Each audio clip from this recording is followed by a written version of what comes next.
Hi, my name is Rock Santos, co-founder of Q Swimwear, and I'm a swimmer. We've created a swim brand by swimmers, for all swimmers. Even the swimmer that needs a new racing suit for every meet.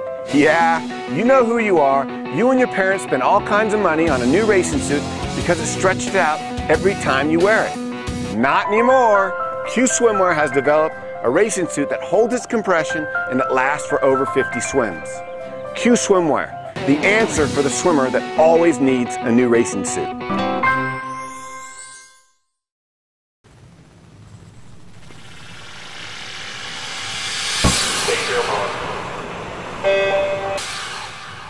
This is the Morning Swim Show for Friday, April 8th, 2011. I'm your host, Peter Bush. All this week in the Phoenix Monitor, we've been talking to U.S. Paralympic swimmers who are competing in this week's Can-Am meets, the big selection meet for the international competitions this year. And today, to round off the week, we're talking to Justin Zook. He joins us right now in the Phoenix Monitor from the Olympic Training Center in Colorado Springs. Justin, welcome to the show. How you doing? Pretty good. How are you doing, Peter? Good. So you're like the backstroke king of Paralympic swimming. Gold medal in Beijing in the 100, I think world record in the 200. Actually, gold medal in Athens and then also in Beijing. Oh, sorry. Two-time gold medal. My bad. No problem at all. The most recent one's the most important, obviously.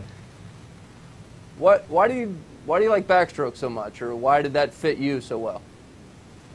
Funny enough, it didn't actually fit me until after I won the gold medal in Athens. I didn't really train it much until then. It was just kind of one of those extra events that I had on my program list.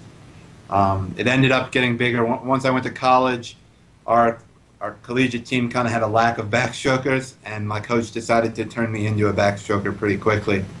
So it was a little bit not by choice, actually. So you're telling me you just have an extra race on the program at the Paralympic Games, and you just touch first and win the gold medal? Yeah, my selection event was actually the 400-meter freestyle, which ended up being my worst event in Athens, and then my 100 back ended up being my best event. All right, so your scouting report is all out of whack. So you're obviously So you're obviously a talented backstroker. Kind of looking in hindsight and now knowing that you're a great backstroker. What is it about, your skills that makes you good at that? Actually, normally backstroke's a very leg-driven stroke, and I don't kick really at all, fortunately for me, I guess.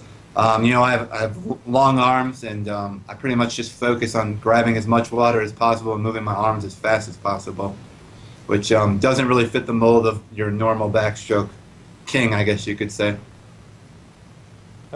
What do you want to do outside the pool? Or what do you do already? I'm actually working right now for U.S. Paralympics. I will be the interim emerging sport manager. We deal with a lot of the developing athletes coming through our pipelines. So it's a kind of a new experience. I actually just started 2 months ago, right when I moved out to Colorado Springs. What will be the biggest challenge for that? I mean, when you've got these young, talented athletes, how do you mold them and get the best out of them?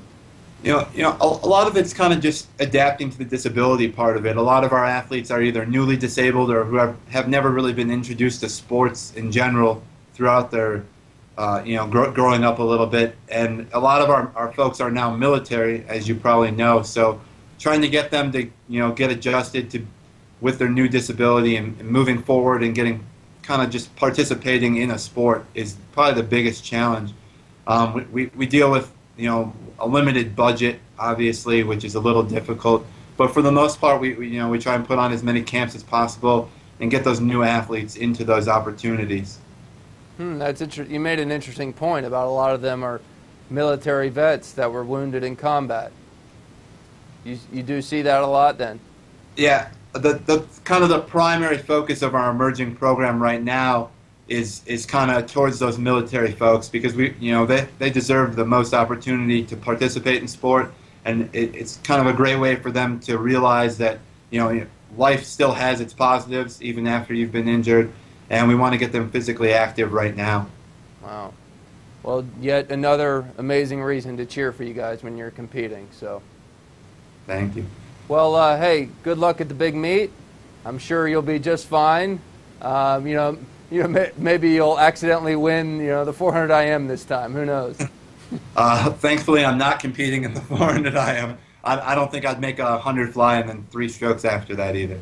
Well, Justin, good luck with the future, man. Thanks for joining us. Thank you very much, Peter, for having me. All right, that's Justin Zook joining us from the Olympic Training Center in Colorado Springs. That wraps up our week of focusing on the Paralympic swimmers, some of the best out there, great people as well. Thanks a lot for them for helping us set this up. And that's it for today's show. I'm Peter Bush, reminding you to keep your head down at the finish.